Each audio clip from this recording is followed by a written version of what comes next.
Welcome back, or welcome if you're just joining us. It's the False Vent debate. We're talking on the day when South Africa's parliament rejected a motion by the opposition to impeach President Jacob Zuma, this less than a week after the Supreme Court unanimously ruled that Zuma had to pay back some of the $16 million in upgrades that were done to his Nkandla ranch in KwaZulu-Natal.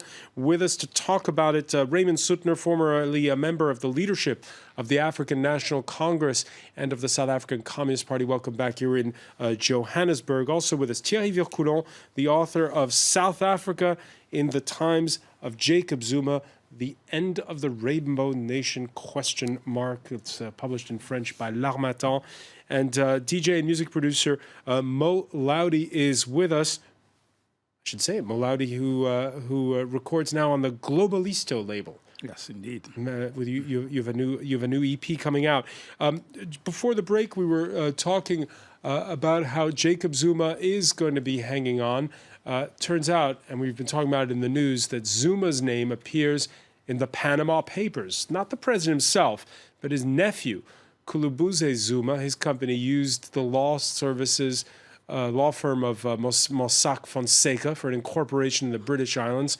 It insists that Kulubuze does not and has never held any offshore bank accounts. A couple of years back, his uncle pulled strings to secure lucrative oil fields in the Democratic Republic of Congo.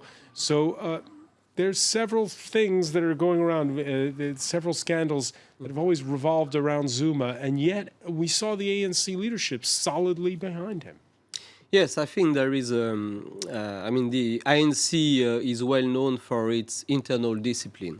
There's been a lot of moments in the history of the ANC where basically, the party stayed together despite very, very serious internal divides. Well, then how do you explain when Zuma came to power in 2008 and his predecessor, Thabo Mbeki, was overthrown by an internal split? Yes, but I think there have been and there still are a lot of divides within the ANC, and we must not forget that basically the race for the presidential election is already on, in a way, in South Africa, and the election is in 2019. So we're going to see those divides playing out more and more. But when it comes to something like the opposition wants to impeach the ANC president, the party cannot split on that. I think it's very, of course, constitutionalism, as it was said by the other speakers, is very important in South African political culture. But it's also very clear that the ANC will never, some ANC people will never side with the opposition, even if they will, maybe in the near future, try to organize against Jacob Zuma what has happened in 2008 to Thabo Mbeki. So an internal putsch is possible, and at this time we think that Jacob Zuma is very robust, but he might be in fact very fragile within the party, even if the party does not vote for its impeachment in Parliament. Raymond Suttner, do you agree? The way I see it is that people do a calculation, and if they feel that Zuma is vulnerable and he's going to fall, then they jump ship, as many of them did under Thabo Mbeki. But they also worry, as someone spoke about skeletons, that he may have dirt on them and he may say things, spill the beans on some of the things that they have done. So they make calculations. If I support X instead of Zuma, what benefits will I get? What will I lose from Zuma falling? And that's what happened when Thabo Mbeki was defeated by Zuma. Some people calculated, many of the Zuma cabinet were in the Thabo Mbeki cabinet. So they make that calculation. And I think it's quite important to understand that what has changed in the ANC is that these calculations were not the main calculations in the 1990s. The debates that we had then were about the political direction of the country.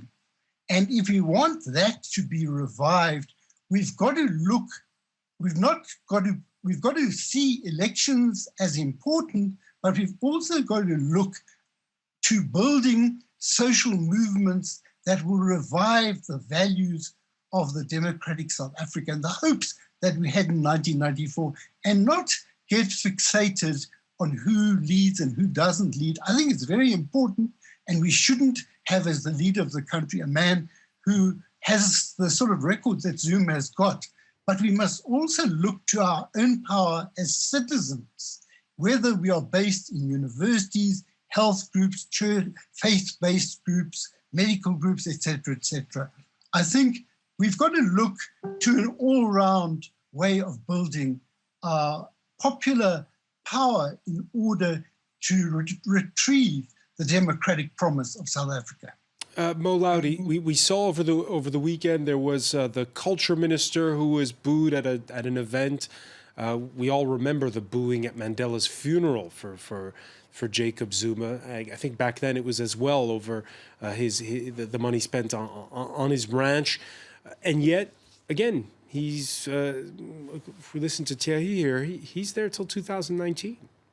Yeah, the culture in South Africa, it's very resilient, you know. Like I said before, when the opposition comes, people unite against the opposition. So this is seen as another threat against the people, and it's very easy for the ANC to say this is another white people, white power trying to take us down.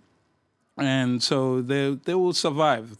South Africa it's a very strong democratic country, and the elections will make the change eventually, the way that people want them to move. Mumusi Mamane was saying in part one of our discussion how, well, the ANC's support, it's mostly now in rural areas, and that in the cities, people are going to move to the opposition. Do you see that among your friends?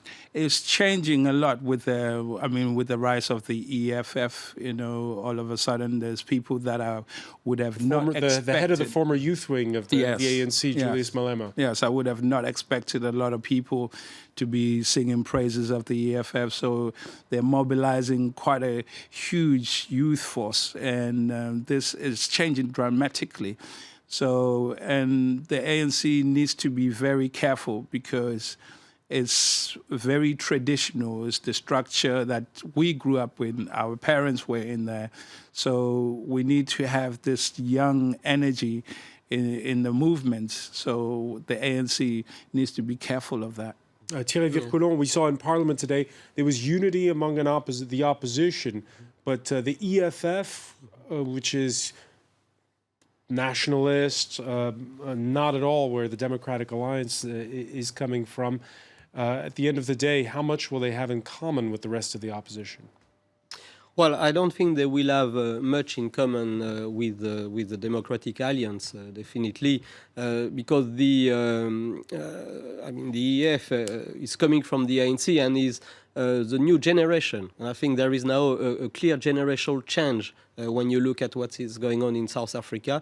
You have a protest movement in universities now since last year, and it seems that this protest movement is still going on very strongly, and the government is not able to stop it. And I think this protest movement demonstrates that the young generation, the people who haven't experienced, of course, the struggle for the liberation, and who are now the new voters, are not going to be ANC voters as their parents were, basically. And I think that's where the basis of Julius Malema is, and that's where also where the basis of the Democratic Alliance is now, is the black young voters who are very dissatisfied with the government. Raymond Suttner, your thoughts on where South African politics are going? Yeah, I think the student movement is very interesting. It's very diverse. It's not just one movement. But one thing seems to be very common is that very, very many of them reject the ANC, and they have contempt for the whole liberation movement, including Mandela.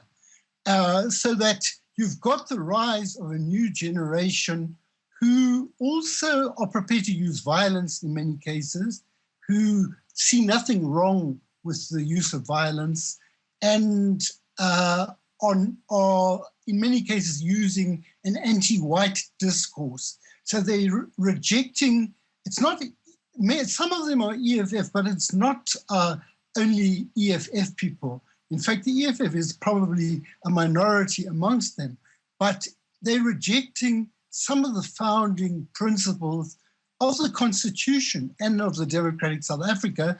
And the problem is there's not an intergenerational dialogue. In the old days, the youth, we would bring old people to talk to young people and they would explain to them how to do things, but they have no respect for the older generation. So you've got that new dynamic, and they've managed to raise issues and to win issues politically, which I think were very important, but it's not clear what their trajectory will be. I don't think is South Africa going to be more like Zimbabwe, where if the leadership is up against the wall, they're going to point the finger more at the whites and call for nationalization of land more and this kind of thing? But that you're talking there about the ruling party. I'm talking now about the students. Now, the ruling party is not anti-white. So that there are some similarities between the Zimbabwean situation and the South African situation, but you can't conclude that from anti-white discourse amongst the students. That's a completely separate matter. Some of the things that happen in South Africa are similar to Zimbabwe, and the degeneration of the ANC as a political party is similar to ZANU-PF, but it's very complex to do a comparison between the two. But I think the future is very difficult to predict, and my suggestion is that we do not look only at what is in the news. We have to ask ourselves, what is happening in the rural areas? What is happening in ANC branches in these faraway little villages? What other activities are happening there? Land struggles, educational struggles, and so forth. South Africa is a very complex country with a long tradition of struggle. Has it all been lost, or who are the bearers of that? I don't have the answers, and I think we've got to look for those answers. Researchers and the media need to help us to go to those things. All right, one prediction coming in on the hashtag F24 debate from Roddy Musi.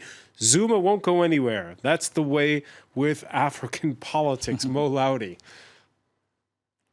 Well, you will decide, the ANC will decide, and that will take time, and the country will decide. We have a very strong democracy. So, in fact, in time, everybody will go somewhere. He will take his time, like Thabo Mbeki, like Mandela before. So his time will come. So it's a trajectory that, that he's leading. So his time is coming. It's taking quite a while. Let me ask you on that score, Raymond Suttner, what's your first memory of Thabo Mbeki? Of Jacob Zuma? What's your first memory of him? Well, I met him for the first time in 1989 when I was out of the country illegally. I met him in Zambia, and I was very, very impressed. And I was impressed with the fact that a man who did not have a great deal of formal education had risen to leadership. And I thought this was a tribute. This was something creditable about the ANC, that they could see these leadership qualities. I came to change my views of the qualities of Zuma, but at that stage, I was very impressed. And I think I may have romanticized and attributed qualities to him, which I later came to see were not as firm as I had thought. But people make a mistake in thinking, because he doesn't have a lot of formal education, that he's not clever, but he's very clever. He is not a fool at all. in a calculated way, he can do things that he wants to do and ensure that they happen. But I think, so my first memory is not how I would evaluate him now. I was romantic then. It's not how you evaluate him now. Thierry Vircoulon, when you between the time when you first went to South Africa and the time you wrote this book of yours, how has your perception of Jacob Zuma changed? Well, I think he went through several scandals actually since he's been president. And I remember at the beginning when he was vice president of President Thabo Mbeki, he was highly regarded. And little by little, his reputation basically has been tarnished in South Africa. And I think what has been happening now, it's the result of his misjudgment, because he could have killed this scandal. In 2014, the anti-corruption watchdog in South Africa asked him already to repay the money. And it's because he refused that he went into that legal battle that he lost, and that now he's forced to repay that money. He could have done that in 2014. And I think that is a sign that in terms of political judgment, he lost it. He lost it. He lost it, but again, he's still there. And, last week, the international press was revisiting when there was that demonstration by the police head there of how his fire pool, as he described it, worked. His swimming pool, he described it as a fire safety pool. Mo Laudi, he's hanging on despite what seemed like incredible charges here. He's resilient. I mean, it's incredible. He's, in a way, he embodies the spirit of South Africa in a way, or the spirit of the struggle, because he came through so much, and him with a lack of his education, like formal education, a lot of people are able to relate to him in that level, because South Africa has a huge levels of low education. So he is the man of the people. So he's able to hang on for so long because he knows how to work with the people. He knows how to drive the ANC the direction that he wants. So people in the ANC, they can't turn their back on him at the moment because he have given them the position that they are in the moment. And you talk about education, and it's something that's been coming up a lot in our discussion here. How has, because we know that since the days of apartheid, it was the biggest problem, wasn't it? That the educational structures were poor for minorities and for blacks in South Africa. And today, what's being done to improve education on that score? Because if education is the key, we're talking earlier about the student movements and this sort of thing. How are universities, how are high schools changing in South Africa today? I wish I could say that it has changed a lot. I mean, I was one of the first black kids to move from the townships to the white areas to be educated in the formal white education. And there was a period where I felt there was a lot that was happening, but I don't think enough has been done.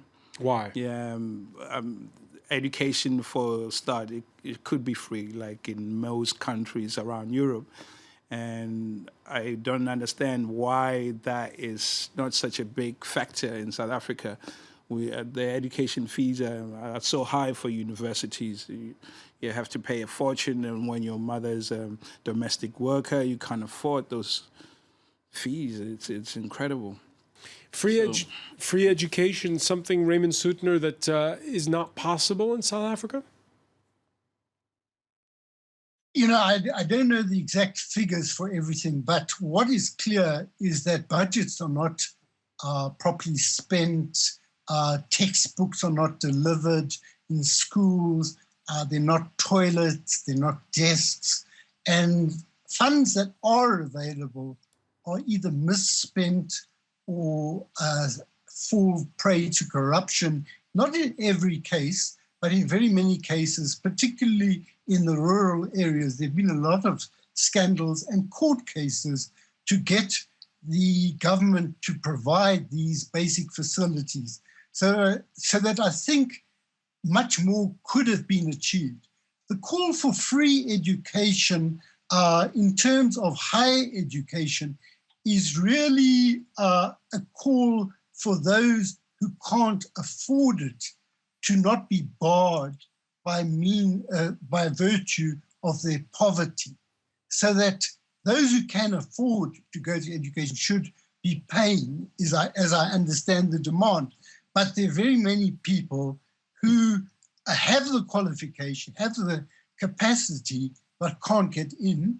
But efforts are there's a lot of campaigning around this and a lot of number crunching, but I'm not an expert on what the resources are. I was going to ask you about those resources, Raymond, because when we see commodity prices that have slumped so badly, layoffs in the mines, South Africa, which relies on the export of raw materials and precious minerals, most notably, how much of this is possible? Well, I think South Africa is in a phase.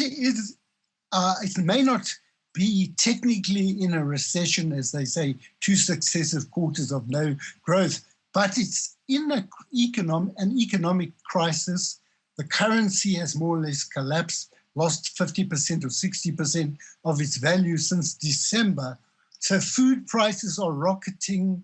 The resource base for people's purchasing power is very limited, but at the same time, prices of basic needed commodities are rising all the time. So it's not possible for the tax base is shrinking and investment is retreating. It's likely that we're going to be downgraded to what's called junk status, so that borrowing will be more. So the resources of the South African state may be shrinking. All right, reactions coming in on the hashtag F24 debate, one by M. Chroma. How will Africa develop when leaders are pocketing state funds for themselves instead of its intended purposes? Of course, when we're talking about the dire situation in South Africa, everything's relative. When you look at other countries on the continent. Well, I think a lot of countries on the continent are suffering and are going to suffer more from the drop of the commodity prices. Countries that are very dependent on oil exports like Gabon, Congo, Brazzaville, Chad, etc., Nigeria, Angola are already very worried about what's going to happen next. I mean, Nigeria is trying to find $5 billion to cover his deficit, his budget deficit this year, and is turning to China. So there's a lot of anxiety among African governments in those countries now, because everybody expects that the low price of commodities, and especially of oil, is going to continue. What's South Africa's star power on the rest of the continent at this point? Well, I think that power has really diminished. The foreign policy of South Africa is definitely not in a good shape. Some people will even say that it's in crisis for quite some time now. And given what's going on the economy, definitely we cannot say that South Africa is dominating African politics at this stage. Mo Ladi? Yeah, unfortunately, that seems to be the case, but there's still a lot of economical power in South Africa. It's shifted to number 3 in the whole of Africa. And so this is really, really scary time of South Africa. There is definitely a crisis that needs to be resolved. And a lot of things have to change. There needs to be a more soul-searching to find what could be done, how more jobs can be created, how education can be improved, and how a lot of people's lives can change. And will the election campaign coming up for those local elections be the chance to have that discussion? I believe so. All right, Mo Ladi, I want to thank you. I want to thank as well Raymond Suttner for being with us from Johannesburg, Thierry Vircoulon. Thank you for joining us here in the False Get Debate.